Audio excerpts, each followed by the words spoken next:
Assalamualaikum warahmatullahi wabarakatuh. Perkenalkan, nama saya Hengki Parizal. Saya merupakan mahasiswa dari program studi manajemen dakwah semester 1 Lokal A.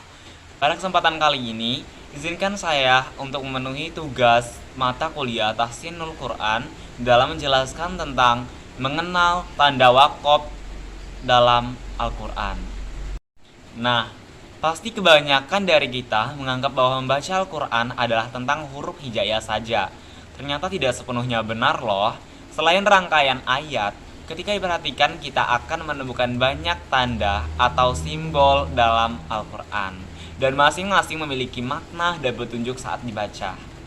Tanda maupun simbol yang paling dasar adalah tanda wakof. Apa yang dimaksud dengan tanda wakof dalam Al-Quran? Ada yang tahu? Belum kan? Nah, sejarah bahasa, wakof berarti pemberhentian pengucapan. Dari sudut pandang ilmu tajwid, wakof berarti pemberhentian sejenak pada bacaan dengan memutuskan suara di akhir perkataan atau bernapas, dengan niat ingin menyambung kembali bacaan jika wakof berhenti. Nah, kalian sudah mengerti kan apa yang dimaksud dengan tanda wakof berarti berhenti. Beberapa jenis wakof ada wakof tam, wakof kafi, wakof hasan, dan wakof kabih. Saya akan menjelaskannya satu demi satu agar teman-teman sekalian dapat memahami. Yang pertama yaitu wakof tam. Adalah wakof sempurna, yaitu wakof yang dibaca secara sempurna tanpa memotong tengah-tengah bacaan. Arti ayatnya pun tidak akan terpengaruh karena tidak berhubungan dengan bacaan sebelum maupun selanjutnya. Yang kedua, ada wakof kafi. Disebut juga sebagai wakof yang memadai, yaitu wakof yang dibaca dengan tidak melakukan pemotongan di tengah kalimat, tetapi masih memiliki hubungan makna dengan kalimat sebelum maupun selanjutnya. Dan selanjutnya ada yang ketiga, yaitu wakof hasan, yaitu mewakofkan kalimat yang tidak memiliki hubungan arti dengan kalimat selanjutnya, tetapi kalimat tersebut masih berhubungan dengan kalimat selanjutnya. Dan yang keempat, yaitu ada wakof qobih, mewakofkan kalimat secara tidak sempurna atau memotong kalimat yang tidak memiliki hubungan arti, tetapi masih punya hubungan dengan kalimat sesudahnya. Berikut adalah macam-macam tanda wakof yang terdapat di dalam Al-Quran. Yang pertama yaitu wakof lazim atau tanda wakof mim. Tanda baca mim artinya harus berhenti. Wakof lazim juga disebut wakof tam atau wakof yang sempurna, karena tanda wakof ini menandakan sempurna atau tidaknya suatu kalimat. Contoh, wakof lazim atau mim terdapat pada surat Al-An'am ayat 20. Teman-teman bisa cek ya. Dan yang kedua, itu ada wakof la wasol atau bisa kita lihat dengan huruf lam. Tanda wakof lawasol artinya tidak boleh berhenti. Jika terdapat tanda wakof lawasol pada tengah ayat, maka tidak diperbolehkan untuk berhenti. Tetapi jika tanda wakof lawasol berada di akhir ayat, maka diperbolehkan berhenti. Contohnya wakof lawasol terdapat dalam surat An-Nahl ayat 32. Yang ketiga, ada tanda wakof waslu ulah.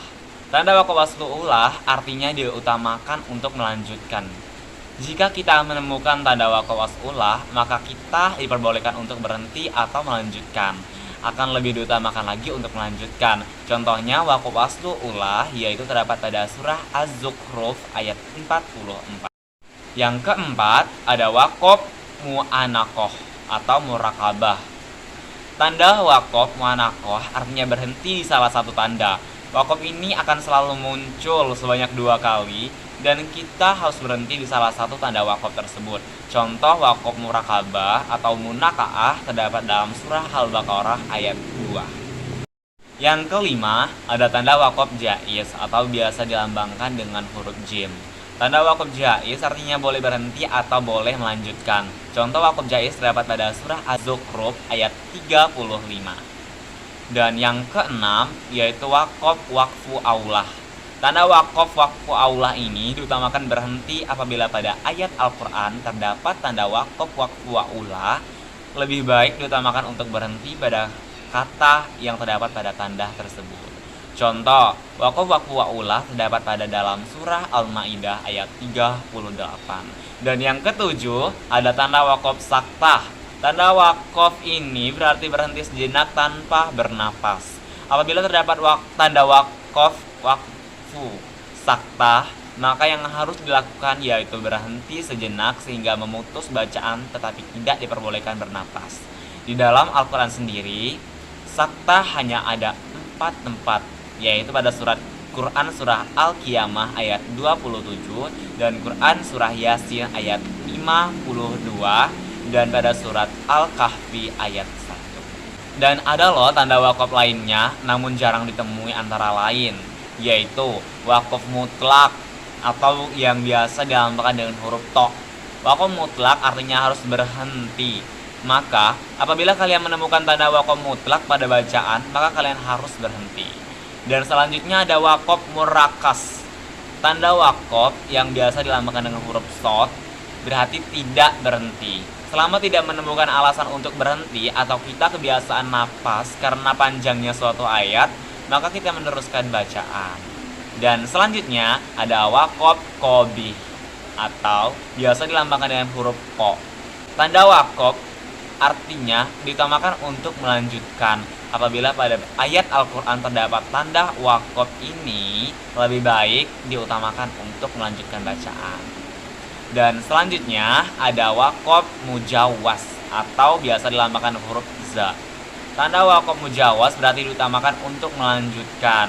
Untuk tanda wakaf mujawwas ini, maka kalian dilanjutkan untuk melanjutkan bacaannya. Selanjutnya ada wakaf kazalik.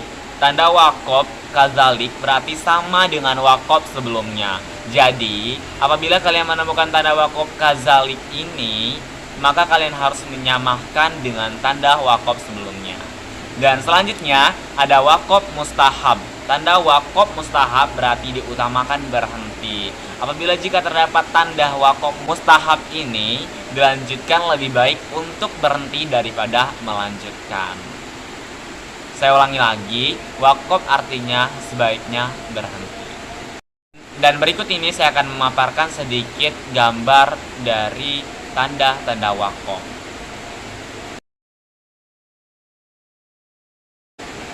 Baiklah, itu tadi penjelasan saya mengenal tanda wakaf pada Al-Quran. Saya harap teman-teman sekalian dapat mengerti dan memahaminya secara baik. Saya Hengki Farizal. Apabila terdapat kesalahan, maka hal itu karena kebodohan ilmu saya.